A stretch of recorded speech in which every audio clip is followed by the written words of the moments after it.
Ассалаумағалейкум достар, қалайсыздар? Бүгін біз World of Tanks Blitz деген ойын ойнайтын боламыз. Міне бүгінгі біздің тақырыбымыз бабаха, қысқа аты, яғни халықтардың атап кеткен мына танктың қысқа аты бабаха деп аталады. Бірақ негізі оның шынайы аты FV-215B 183 деп аталады. Бұл танк әлемдегі осы танктың ішінде ең бірінші орында көп орын беретін танктардың бірі болып саналады. Көрейік енді. Жалпы краткий характеристика бойынша оның прочності 1800, уроны болса бірінші орында 950 урон береді. Скоросттеріңіз 3:2, яғни қазір 18 секунд перезарядка ол деген бір атқаннан кейінгі. Бронепробиваемость 300, бронирование 96, скорость 25, вращение 85. Енді так, выживаемость сол міне основное бронирование, яғни башня 132, 136, 79 кормасы. Яғни 132 деген мына башняның алды, борт деген екі жаны, корма деген артығы. В общем, міне мына башня тұр ғой, мына үстіндегі тұрған башня, сол башня деп аталады. Сол мынаның алды 132, мынаның екі жаны 106, ал арты осы 79. Корпус деген мынау астыңғысы, башняның астыңғысы. Мына гусеницаны, осыны гусеница деп айтады. Міне алды 148 деп аталады. Екі жаны 53. Және кормасы тоже башнямен бірдей екен, 79. Ал вероятность возгорения при попадании в двигатель дегеніміз, мысалға сенің саған атады ғой, көбінесе бензобак тұрған жеріңе. Сол атқан кезде ол қаншалықты бензобагың жарылмай шыдап тұра алады деген сияқты ғой. Оныкі шыдай алмайды, если точно ататын болса, сразу өртеніп кетеді. Оны өздерің өшіресіңдер. 20 дейді. Негізі 12 болса, ол тіптен жақсы норма деген сөз. Радиус обзоры деген қарсыласыңды сен қаншалықты алыстан көре алатынды айтады ғой бұл. 203 метр деген сөз. Сен өзіңнен 253 метрден тұрған алшақтағы тұрған өзің бинокльмен көре аласың ғой.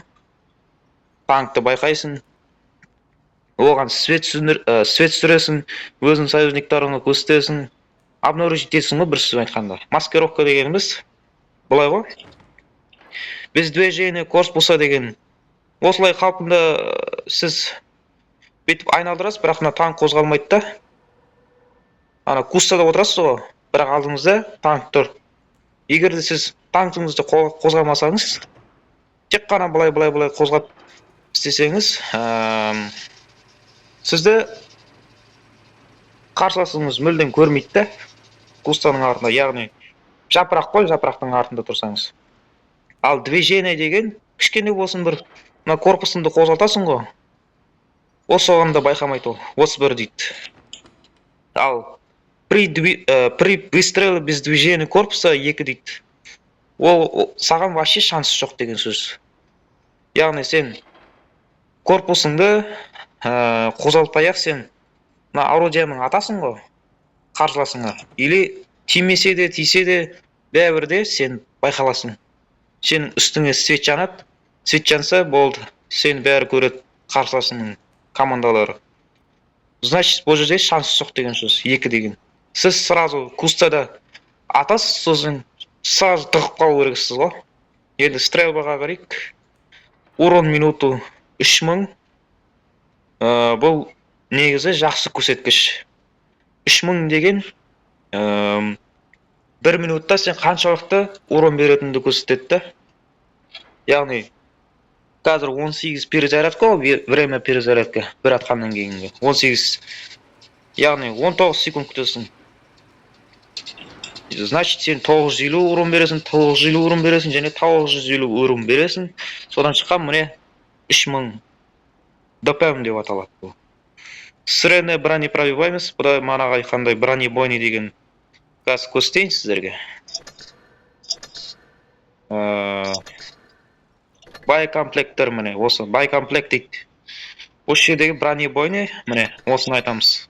Бронебойный снаряд, ол кәдімгі өзіміздің күнделікті базовый тип біз ататын. Бұл көбінесе уронды манағыдай 950 урон береді. Енді 100%-ға бермейді ол. Ол примерно мына 713 пен 1188-дің арасындағы урон береді ол деген. Осы сондай шамасында урон береді. Және бронепробиваемості оныкі 285 ең минимумы және максимумы 315. Яғни оборудованный көстеміз қазір, оны кейін көстем. Радиус разлета осколков, калибр дейді 183. Снарядов байкомплекте, яғни сен нешеуін алдың, соны көрсетіп тұрады. Мен мысалға 10 штугын алдым. Осы бронебойный снаряд дейді. ББ дейді ғой бірісі өзі. Мынау осколочный фугасный снаряд дейді. Оның ішінде сен атасың қарсыласыңа, еще бұл жарылады. Мынау просто тескіш. Тескіш болса, және де урон береді.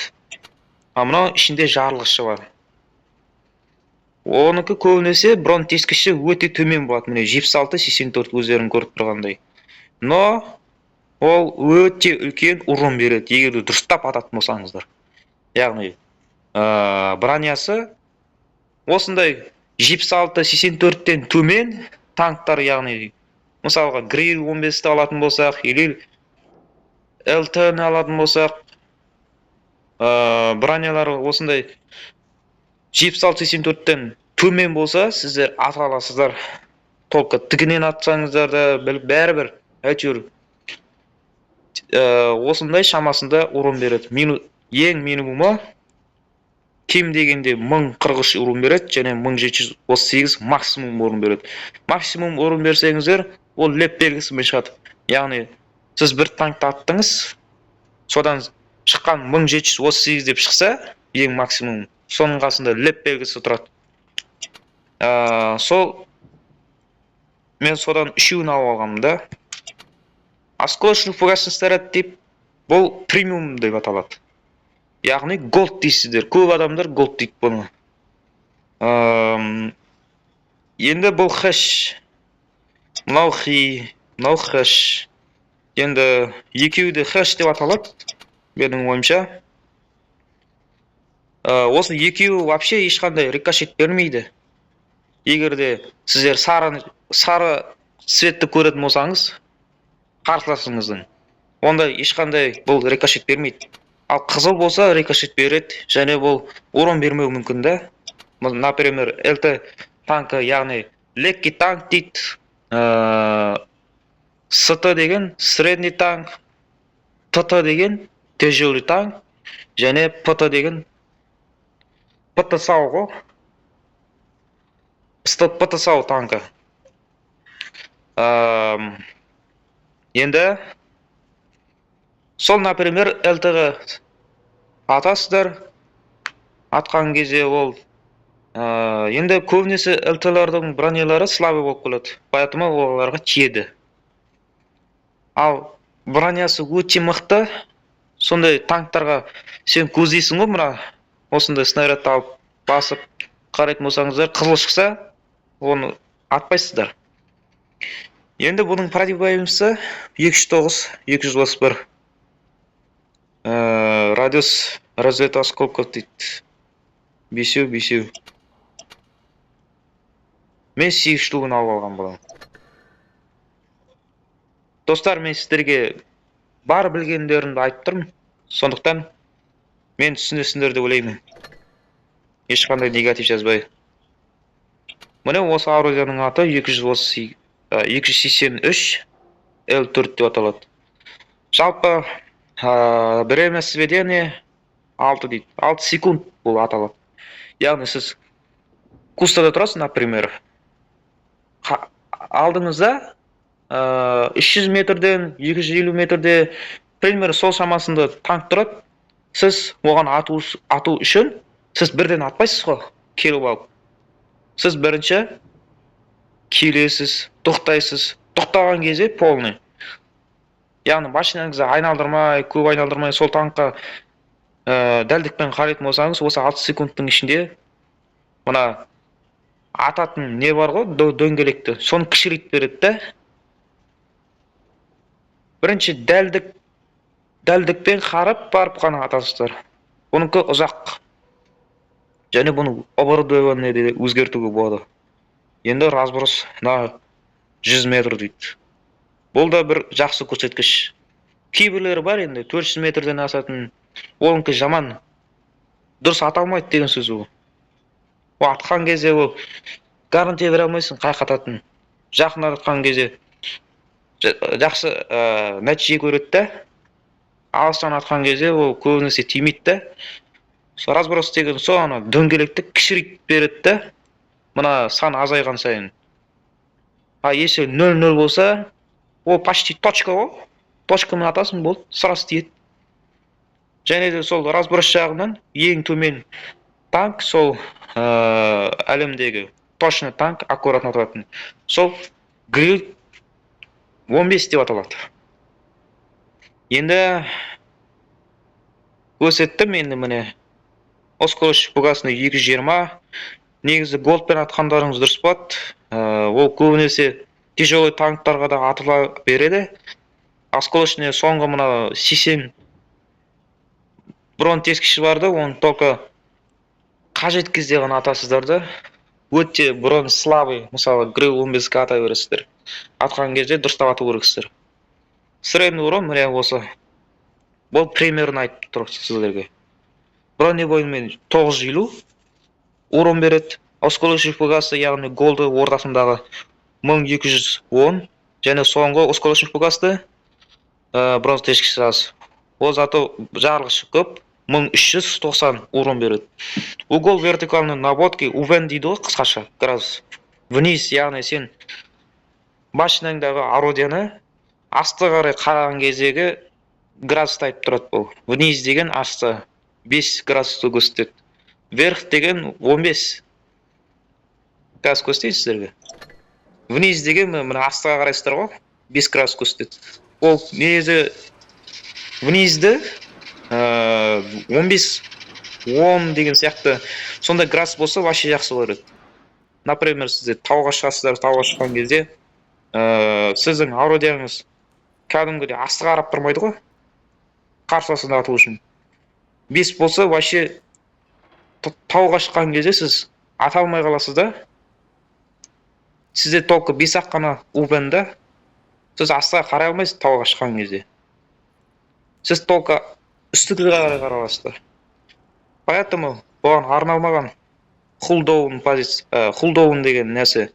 Яғни тауға шығып, машинаны шығарып атуға.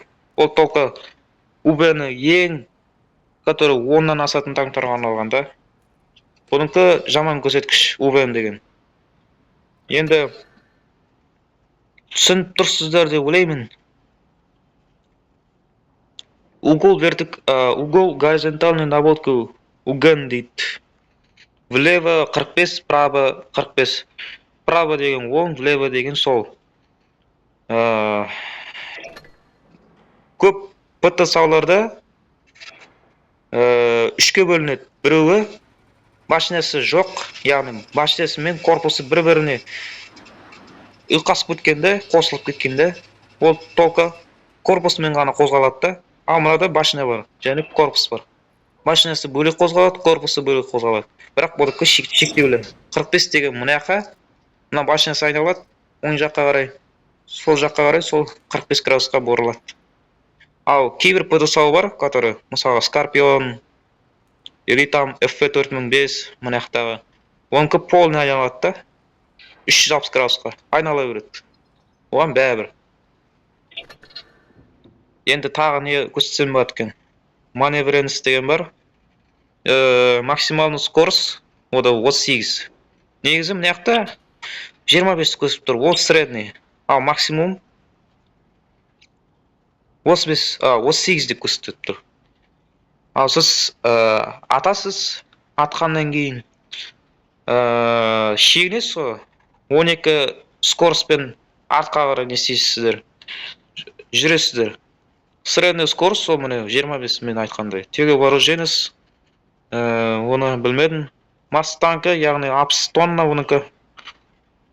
Скорость поворотның башни оныкі 19 градусқа 1 секундқа.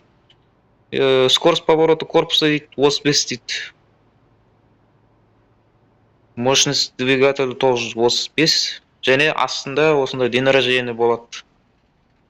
День рождения уақытта келеді ғой, сіздерге сәл де болсын жеңілдік береді да, 5x, 3x деген сияқты сондай нәрсе беру мүмкін. Жалпы сіздерге түсіндірдім деп ойлаймын.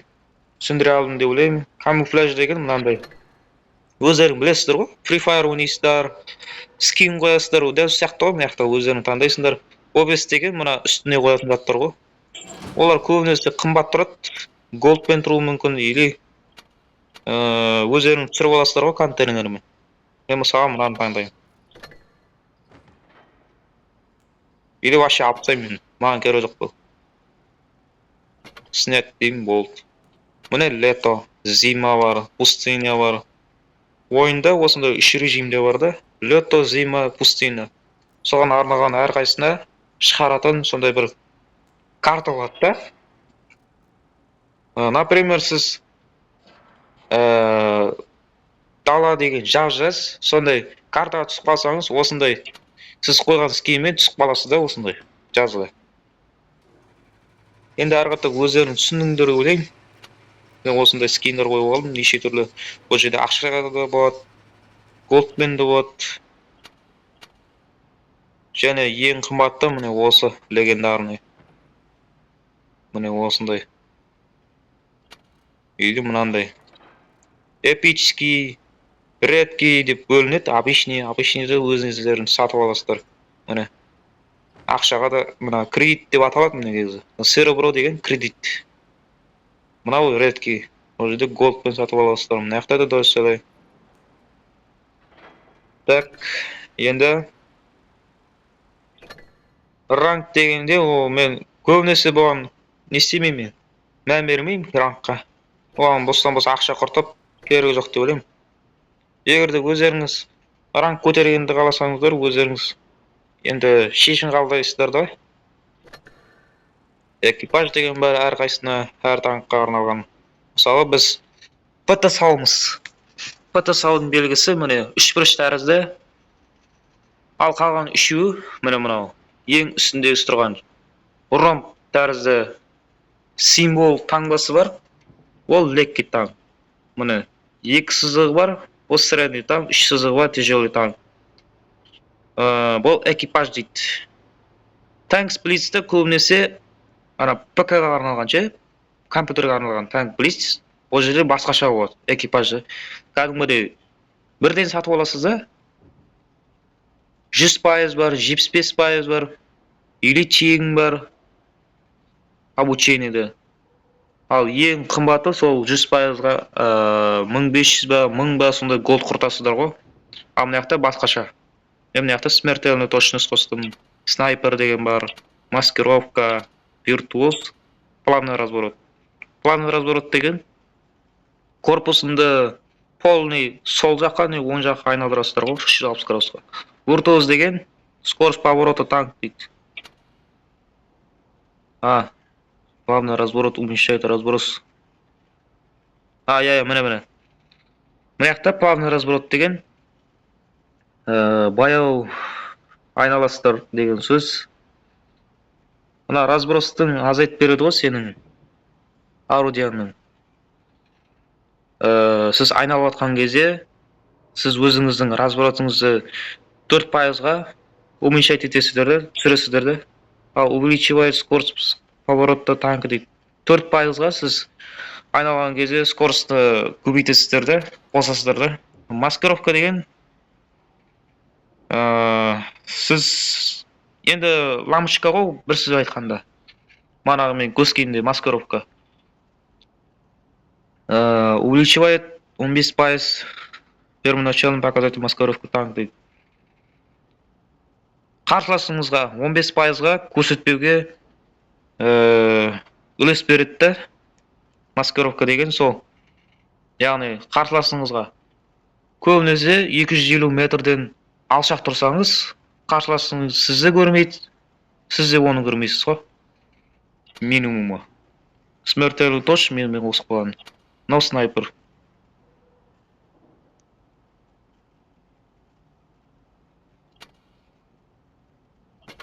Так. Ақша құртқым келіп тұрған жоқ. Енді ойын ойнап жазып алыңыздар енді. Аратып ойнаған сайын түсінесіздер енді. Маған бәріне түсіндіруге уақытым болмай жатыр. Камуфляж түсіндірдім, снаряжение қазір түсіндіремін сіздерге. Снаряжение деген нақтаға сізге артықшылықтар береді да. Например, мынау көбінесе біз пайдаланатын универсальный восстановительный комплект дейді. Яғни сізді атқан кезде сіз пожарға ұшырап жатсаңыз, бірнеше модульдарыңызды сындырып тастаса, байкомплектті жарып, или биноклыңызды сындырып, немесе орудияға тиіп кетсе, жарақаттансаңыз, осы барлығын емдейді да, осы негізі. Плюсы бар. Универсальный восстановительный комплект барлығын емдей алады. Бірақ оныкі перезарядка 100 секунд. Бұныкі дәл солай рекомплект, ремонт жасайды барлық модульдерге. Сынып атқан, оныкі 75. Мынау надан әлсіз. Мынау бәрін емдейді, мынау емдей алмайды. Ол тек аз бөлігін ғана емдей алады. Мынау адреналин дейді. Яғни сіздің оқтарыңызды перезарядка ұзақтығын бар ғой, түсіреді. 1 секундқа болсын хотя бы. Ол 17%-ға скорость перезарядки орудия жылдамдатады ғой, общем. Тез перезарядка жасауына көмектеседі. 20 секундтың ішінде ол қосылады. Аратап 80 секунд күтесіздер. Вероятности повреждения модуля противника. Енді арғатап мынау бар, форсаж дейтін, ол керегі жоқ. Ол бостан бос шығында ақша тұрады. Ол мощность двигателі қосады сізге 20%-ға.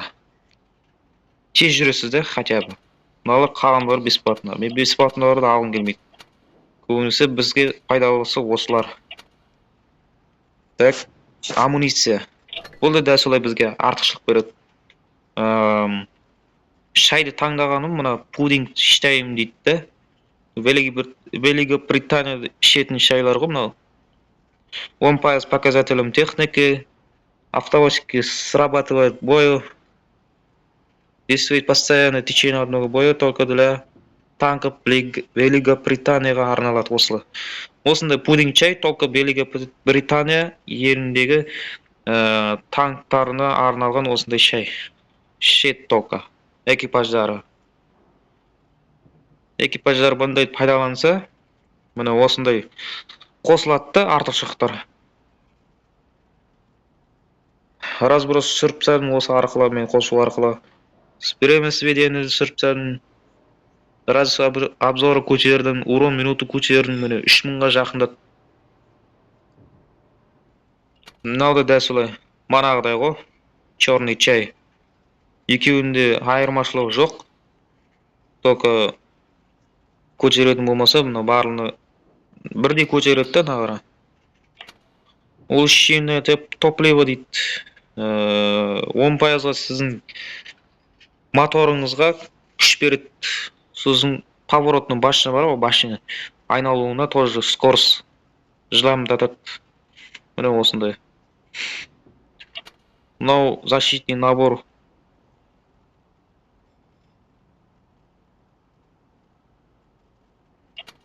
Так, бай комплект түсіндірдім, енді оборудование. Мен манаға айтқандай, орудийный осциллятор 150 урон қосып жіберді. Яғни 1 секундқа не істеді да, мынаны 19 секундты, 20 секундты 18-ге түсіріп жіберді ме, білмеймін. 19 секундта, міне 18-92. секунд 3000-ға жеткізді міне ДП-ні. Негізі жақсы көрсеткіш осы. Ал жаман көрсеткіш 3000-нан төмен урон беретінді айтады сол. Огневой мощь дейді сол міне. Калиброванный снаряды сіздің да қарсыласыңызға атқан кезде сіздің мына бай комплектіңізді бар ғой, бұрын тескішін көбейтеді да, қосады. Мықты қылады да. Мынаны қазір қосатын болсам, міне 320-ға 4. 24 қой негізі. Айырмашылығы қосатыны. Міне қалғандары міне осы. Мен осыған қосқым келеді. Өйткені мен үшін ДП маңызды болып тұр. Живучесть дейді. Защитный комплекс. Қарсыласыңыздың саған зиянкестік жасауына кедергі жасайды ғой. Яғни сүрет 10%-ға өзінің моторыңды зақым кетіруге не істейді қарсыласыңыздың. Сүретті енді әрғатап экипажға да зиянкес жасаған кезде дәл солай сәл жеңілдетеді зақымды. Бай комплектке де дәл солай. Енді естеріңізде болсын, бай комплект дейтін әрбір танкта болады. Егер де сол бай комплект қарсыласыңызды бай комплектті дәл ататын болсаңыз, ол жарылып кетеді. Или 2 рет атқаннан кейін жарылып кетуі мүмкін. Өзі полный жарылады да. Бірақ ол бай комплекттің көбінесе ешкім жара бермейді. Ол только жолыңыздың болғанына байланысты жарылады. Дұрыс атқанға, дұрыс ойнағанға. Доработанный модуль дейді. Сіз біреуге урон бересіз ғой таран арқылы. Біреуге соқтығысасыз, сол кезде өзіңізге 40%-ға сол противниктен алған зақымыңызды жеңілдетіп береді. Прочности гусениц 20%-ға сіздің гусеницаңыздың өмірін көбейтеді, қосады. Защитный комплекс бар, специализация дейді. Улучшение оптика бұл жерде радиус обзор мен айтқандай алыстағы тұрған қарсыласты өзіңіз жалғыз өзіңіз қаншалықты көресіз, соны айтады. Мына жақта маскировочный істеді. Кустада отқанда ғой. Кустада отқанда сізге артықшылық береді. Без движения корпуса қозғалған кезде сізді көрінбеуіңізге себеп болады да. Ана қарсыласыңыз сізді обнаружить етпеуіне. Сол мана айтқандай 2 деген сан, ол вообще не жоқ, шанс жоқ. Атқаннан кейін сіздің қарсыласыңыздың сізді байқамауына вообще шанс жоқ. Мынау екінші бөлімі. Усиленный приводной наводки. Манағыдай сведеніңізді, дәлдігіңізді 15%-ға жылдамдатады. Мен оны таңдамаймын. Өйткені мен увеличение зарядты таңдаймын. Потому что мен атқан кезде көбінесе снаряд дейтін жерге қарайды, құлайды да, физика болғандықтан. Физика бойынша жерде гравитация бар да. Дәл сияқты мына ойында да физика заңдылығы жүреді. Поэтому бұл жерде 30%-ға сіз атқан кезде, например, мен мынаны таңдамасам, мысалы мынаны таңдайтын болсам, 30% деген жоқ. Атқан кезде ана қарсыласыңызға дұрыс тимейді да. Тез атылмайды да. Тез тимейді. Типа андай ғой. Рогатка бар ғой, соны сіз жай тартсаңыз, жіберіп қалған кезде ана тас дейтін көбінесе тимей қалады ғой. Ал қатты тартсаңыз, жіберіп қалған кезде көбінесе тиеді да, дәл сияқты ғой. Падение бронепробиваемости расстоянием дейді.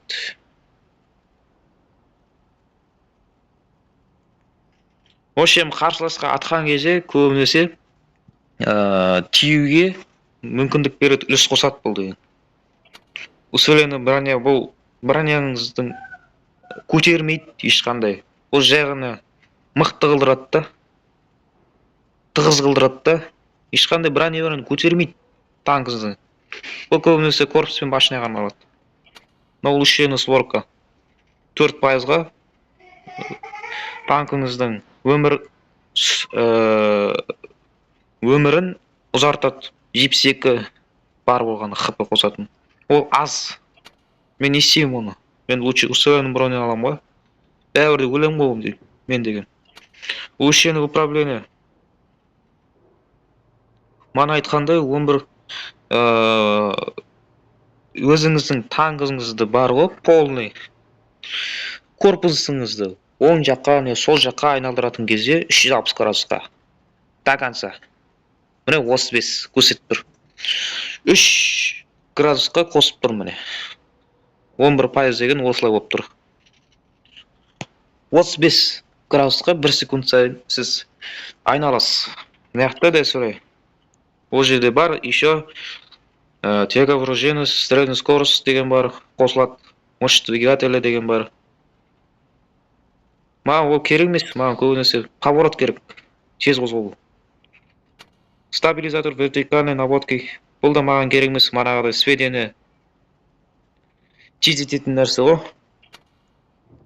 Маған көбінесе разброс түсіру керек. Міне 59-ден қаншама минуста мен оны түсіріп тастадым. Негізі 400 болған бұл. Мен түсіріп тастаған кезде міне 339-ды көрсетіп тұр. Разброс 100 метр деген. Дәліңізді көбейтеді ғой, ол үшін бәрі 15% айтады. Мына сіз алдыңызда тұрған дөңгелекті кішірейтіп жібереді ғой, бір сөз айтқанда. Мыналар маған керек емес міне. Передклассное снаряжение. Ол снаряжение деген мынанікі ғой. Мына жер екеуі. Мынау болса ящик инструментіме. Сіздің например қарсылас сізді зақым келтіреді сіздің модульдеріңізге. Мысалы гусеницаңызға атады, сіз гусеницаңызды жөндеу керексіз ғой, сол кезде мынау тез етеді, ящик инструментте болса сізде постоянно. Усиленный шарнирный ходовой болды тоже гусеницаңыздың өмірін ұзартады да мықты қылдырады. Так, енді ойнаймыз деп ойлаймыз. Ойнайық енді. Қаншама сағат өтіп кетті. Міне режим бойы дейді. 3-ке бөлінеді. Обычный, рейтинговый, реалистичный. Бізге обычный. Көп адам ойнайтын. Мен обычный режимде ойнаймын. Міне көрдіңіздер ме? Канон деген карта бар. Соған сай менің камуфляж таңдағаным соған түседі міне. Көрдіңіздер ме? Яқта астындағы бустерлер бар.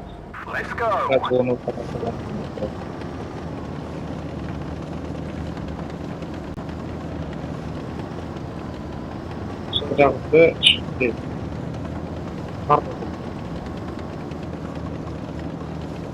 Ойынның екі несі бар, маңызы күту. Осыны жауып аласыздар, қашықтар, бізге дейін. Жинайсыздар, және или болмаса танктарды өлтіріп алып.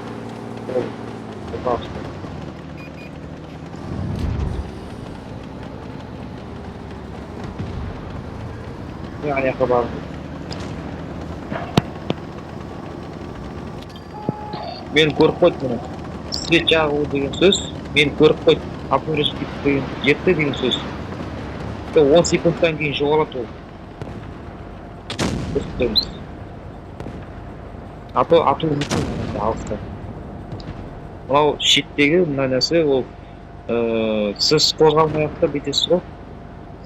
Атқа қарады. Оға көре береді. Оны настройкадан өздеріңіз қарап аласыздар ғой.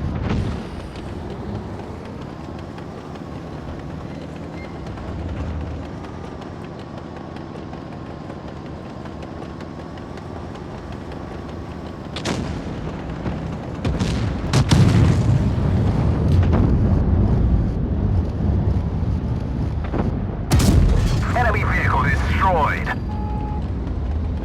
835 КП-сы бар, ана ЛТ танкі. Оның КП-сы маған вообще упор көрмеймін ше. Упор емес. Оның КП-сы упор көрмеймін, поэтому оңай болды. Belki to'g'ri bildi bo'ldi. Turun. Zahim keltiradi. Sol. Var böyle. Alması. Böyle. Bir spot oldu. Ben anladım. Critical hit. Ben arkadan geldi. Dұрыс тимеді.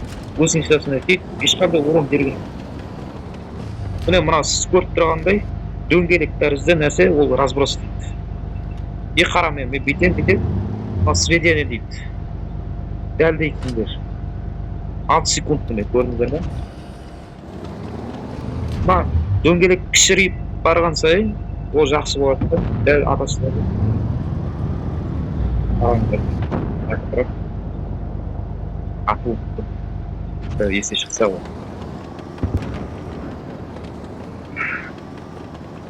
Так, Атлас деген танк бар. Тяжелый танк.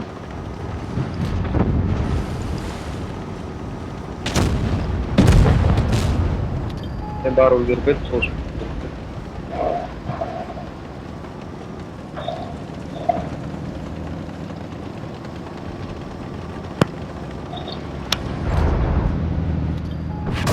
Şalan.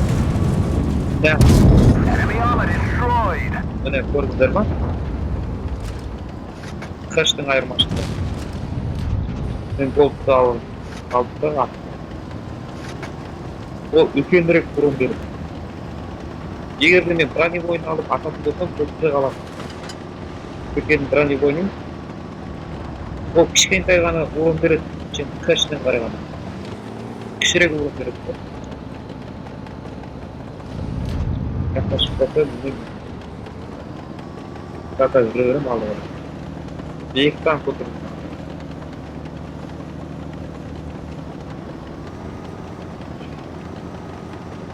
Türkiye 4 деген нәрсе ол біздің команда 4 танк отырып деген сөз. Тек әлі 3 танк. Олай жалпы 7 танк болады. We lost the track. We're stuck here. Great shot. Это шкалак ладно.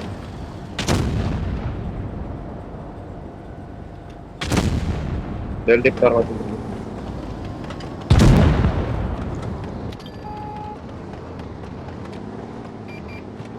Болды, пока корпус. Ешқандай қиыншылық болмайды.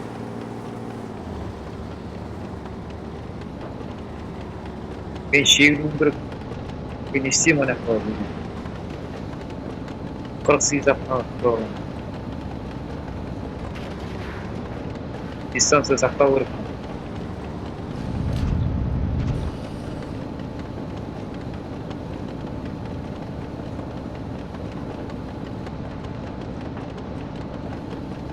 Kimse boyalatın olsa başın boğaz bayakta bir arkadaş koydu.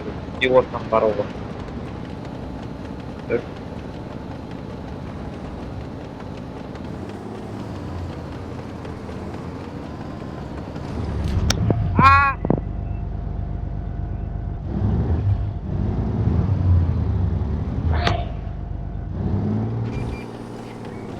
В общем, доктор шыққан жоқ.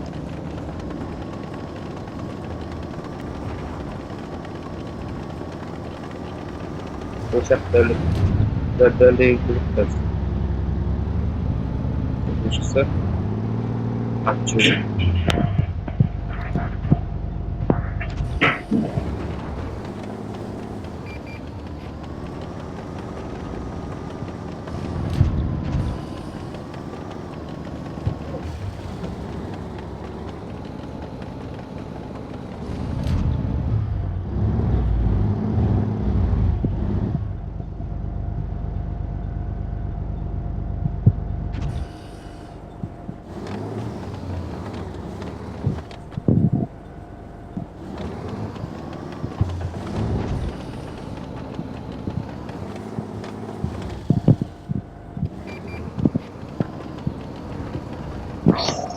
В общем, достар, ниче болады жыбы. Мен ниче қылдырам. Аны өліп қалса мен мына жаққа тұрып аламын қазір. Ниче қылдырамын. И Bail out. This vehicle has had it. мынау қайдан шықты? Вообще ниче болды бізде. Саналмайды. Қарсыласында қанша адам қалды, яғни танк қалды, сенімсіз көп қалды, саналмайды. Жауап қалды ма болды. Уақыт бітеді. Және бойдың ұзақтығы сол 7 минут. Қарсыласынікі 7, біздікі 7, общий 14 танк болып шайқасамыз. Міне мынау тұрған, ол урон. Мынау қанша танк өлтіргендерін көрсетеді. Мынау опыт. Мынау қарсыласынікі наоборот қойып қойған. Мынау эмоция. Мен қазір біреуге негатив эмоциясын бере аламын, или қолдау бере аламын. Өздеріңіз білесіздер ғой енді. Қалай эмоция бергілерім керек. Мынау болса астындағы тұрған нәрсе графика деп тұрған. Сіздер көрсетеді. Қанша выстрел жасағаныңыздар, мен мысалға 4 аттым. Нанесенный урон мен қазір 2000 урон примерно алғанда. Пробитие, попадание, 4 повреждение, уничтожение противника 3-2 дейді. Урон с помощью Y 564. Получение, пробитие, попадание, заблокированный урон, очко захвата базы, очки защиты базы. Статистика ғой бірінші айтқанда. Опыт деген осы міне. Барлығыңыз сіз бойда не істедіңіз, соның бәрін санап сізге опыт береді, алдыңызға көрсетіп береді. Қанша опыт алғаныңызды. Міне, свобода опыт бар, бустер бар, бәрі кіреді бар. Всего деген осы міне. Міне енді кредит бар. Көбінесе шығындар міне. Біз снаряжені толтырдық, амуниция толтырдық. Боекомплекті мына голд, біз голд пайдаландық, соның бәрі шығын болып жиналады. Если голд алмасақ, манағы хэш премиум голд алмасақ, және попаданный снаряжені жоқ қылдырсақ, алмасақ, амуниция алмасақ, онда бізге не шығын болмайды. Наоборот, біз 13 000 кредит аламыз да кететін едік. Енді түсіндіңдер ойлаймын, өздерің білесіңдер. Эффективность деген. Сендер қай танкқа қандай зақым келтіретіндер, урон бердіңдер, соның бәрін көрсететін яқты. Яқта реклама қарасаңыздар да болады, өздерің білесіздер. Кредитсіз забой деген, яғни сен шығынсыз ойнағаның кезде қанша кредит алатындарды көрсететін. 13 138. Яқта опыт забой қанша опыт алғанын бәрін көрсетеді. Және осы жерлерде мына көк түсті бар ғой. Осы жерлерде медаль бәрі көрсетіледі. Кейбір медальдар бар, которые кредит бермейтін және кредит беретін медальдар болады. Оларды өздерің ойнаған сайын түсінесіздер. В общем, достар, сау болыңдар.